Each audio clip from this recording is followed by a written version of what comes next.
here we are. So I think that I guess it depends. Things are sort of unknown how we're going to proceed, but our state is in phase 5 reopening. So to a certain extent, we've been told that things can go back wholly to normal. There's a drive to get kids back into schools. There's a drive to have businesses completely open up.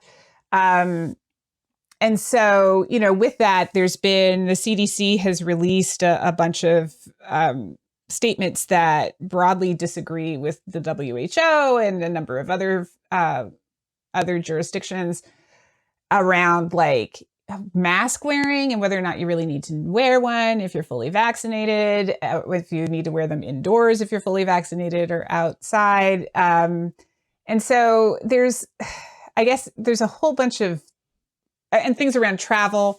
There's a bunch of stuff about this that's just kind of in denial about what our biological reality is. Mm-hmm. And the first is that, 50% of the U.S., adults in the U.S., have been vaccinated. And now the numbers are sort of teetering, pittering off a little bit. I'll be really stunned if we make it to 70. The federal government seems to believe that we'll make it to 70.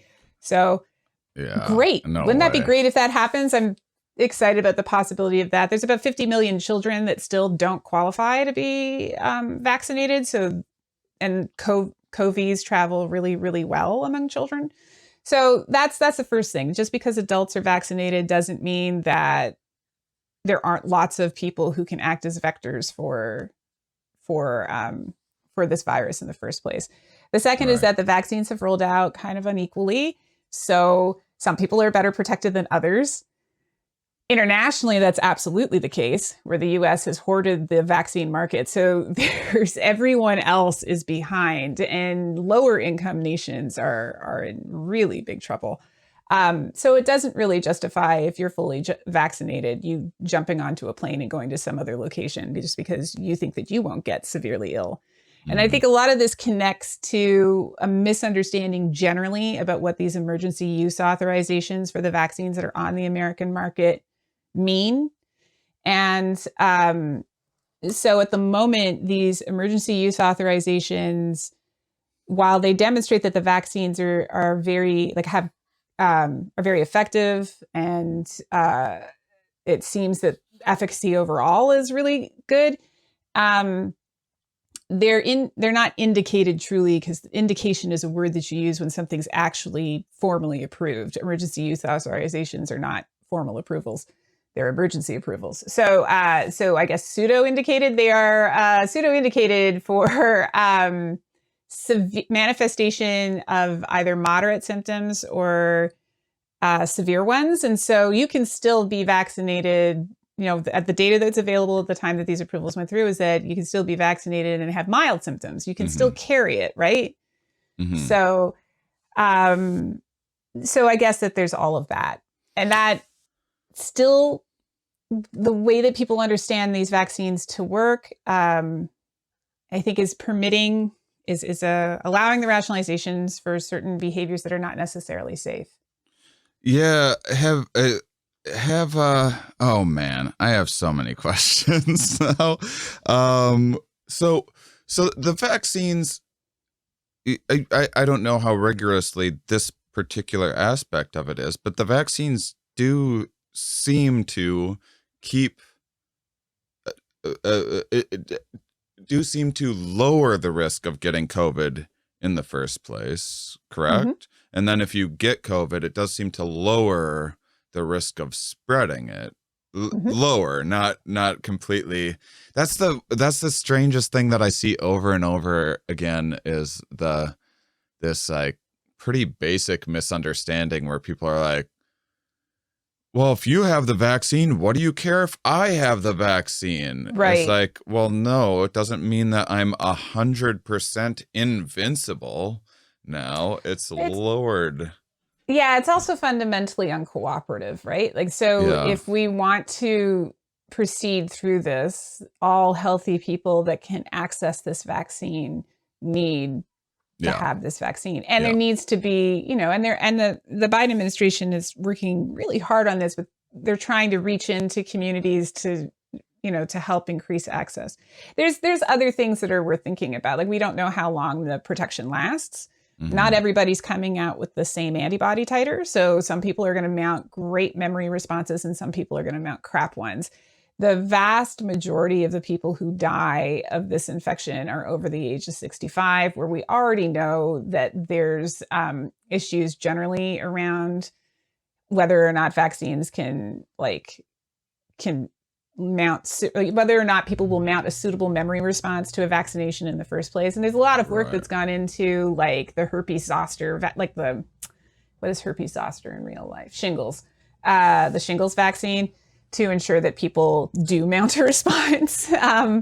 And pneumococcal vaccines for pneumonia and things like that. The same sorts of efforts have gone into it. It's really sticky. With this, we're still in unknown territory. And I guess at the end of it, we have these pools all over the world where people are not vaccinated, and you have viruses that are emerging that are really competitive. Delta variant from India right now is in 49 states in the US and DC.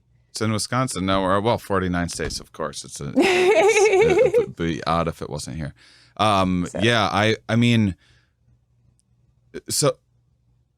This was me probably taking a leap to positively reframe, because I'm exceptionally frustrated with people that aren't getting the vaccine, quite frankly, because it's such a privileged to have. I mean, it's just to have such effective solution, and to have people that just being like stubborn and kicking and screaming about it like kids, are doing it as like there's a lot of libertarian-ish ideals of like, and I have libertarian ideals as well, but it's just like, hey, here's something that benefits you. Like, oh, okay. Sounds great. What's the catch? Well, it also benefits others. Well, then I will not do that as a matter of my political identity. And so, I've been frustrated, frankly, and I'm sure you have as well. And so, but one of the ways that I positively reframed in terms of the hoarding, I mean, aren't we starting to send some vaccines other places, and won't our slow of people taking the vaccine maybe give us a surplus of vaccines that we can continue to get around the world, which would maybe lower variants around the world? Or so there's a couple of things. So first, I just wanted to say that the earlier comment that I made, there's a difference between anti-vaxxing and hesitancy, right? Right. So there are lots of people that have real life experiences around being ignored because of their identity, right? Yeah. Who have failed, repeatedly failed experiences with the medical establishment because of their identity. And that's different. I mean, we know that like African Americans in the United States are way less likely to get pain treatment on time. They're way less likely to be triaged in severe infection. Like there's real reasons to distrust this, but then there's just anti-vaxxing. Well, generally, there's people that think the Bill Gates like microchip stuff is. Did we have a conversation about that? Where I was like, I thought it was really fascinating that people are having that conversation on their phones. That they're on Parler or Parlay or whatever, and they're like, it's amazing. No, I agree, and it is super, super frustrating. But in terms of what's happening, I think so. The G7 meeting just happened, and the wealthiest 7 nations in the world got together and said, okay, we're going to issue 1 billion vaccinations worldwide. So our world population, we're looking at a little over 7. Right now, we're looking at a little over 1 billion people have been vaccinated in the first place. Yeah. We've got 8 billion people on the planet? I think so. It's about 8 billion, right? I think so. So that many, and the 7 wealthiest nations are like, we'll send 1 billion out. So that I found really, really, really, really frustrating. Yeah. Because you're talking about like 7 nations that have hoarded world wealth that are saying, okay, 1 billion vaccines out for something that we think maybe the vaccination will be effective for maybe 2 or 3 years before we have to have a revaccination campaign. And they're only getting together and sending out $1 billion when they have an awful lot of power about price point and So, I mean, yes.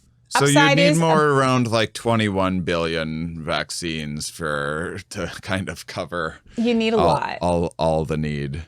Yeah, really. you need a lot. And so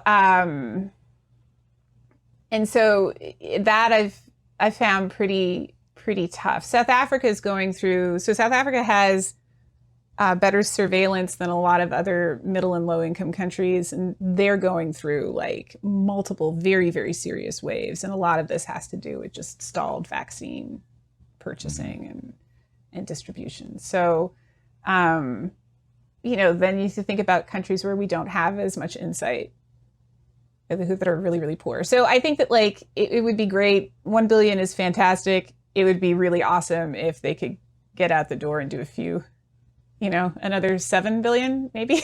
Yeah. That'd be awesome. Well, I think you would need a lot more than there are in an ideal world. If you were to get 100% of people vaccinated, I mean, when they say 1 billion, do they mean fully vaccinated? So like 2 billion? Yeah. So I think that they're thinking like Johnson & Johnson, like one shot and you're done. I see. And there's there's a lot of other stuff that's on the market. So China has vaccinated 1 billion people. Or at least they've issued, I shouldn't say 1 billion people, they have successfully gotten 1 billion vaccines into arms, and that's across Southeast Asia. The vaccine that they've used, I believe, for most of that is Sinovac, and the Delta variant just blows right through it. So they did a great job, and a problem in another area of the world has led to it not being effective against that particular variant. So that's the reality. So you do need a lot more, and you need a lot of different kinds. Like it can't just be like one kind. It's got to be a bunch of different kinds.